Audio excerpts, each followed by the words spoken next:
So as long-term mates, these guys are disastrous, but women are attracted to them, especially younger women, I should say, are attracted to them for short-term mating. As women get a bit older and get more experience on the mating market, they are less and less attracted to these guys.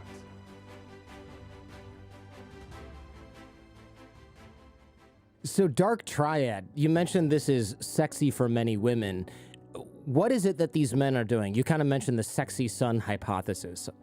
I'd love to talk about this more because I think that this is something that sort of scares women, and it helps to flesh it out and understand this a little bit more, especially the vulnerability to the Dark Triad.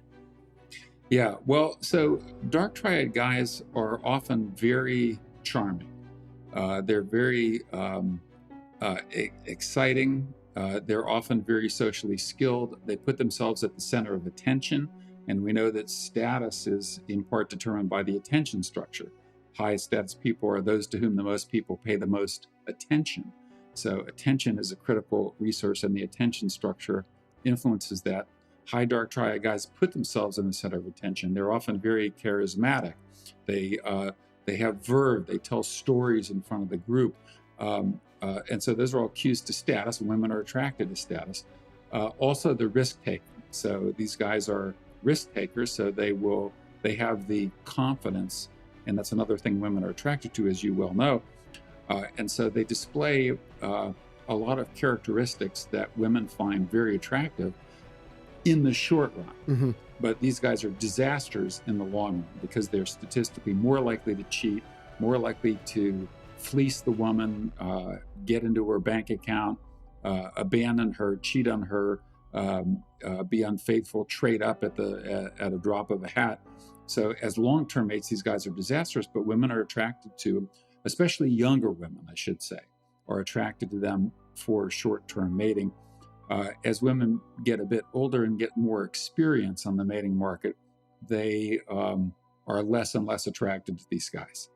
What about Dark Triad women?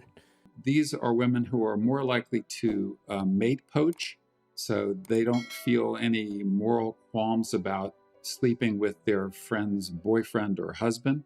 And they also tend to use their sexuality in instrumental ways. And so they're, for example, if you ask who is the occasional woman who sleeps with the boss in order to get a promotion, it's Dark Triad women who tend to do that. I actually knew of a specific case in academia where a woman who was applying for a job at this university and had slept with the chair of the search committee. Wow. And she got the job. But she was High Dark. This is before I started at that university, but I found out about it, and but she was to be avoided. How did that come to light? Oh, I knew various players who were both around and involved at the time, and they communicated the information to me. Wow! So everyone knew about this. Well, I don't know if everyone knew, but let's put it this way: it wasn't a secret. Huh. Wow. Why she got the job as opposed to other more qualified candidates.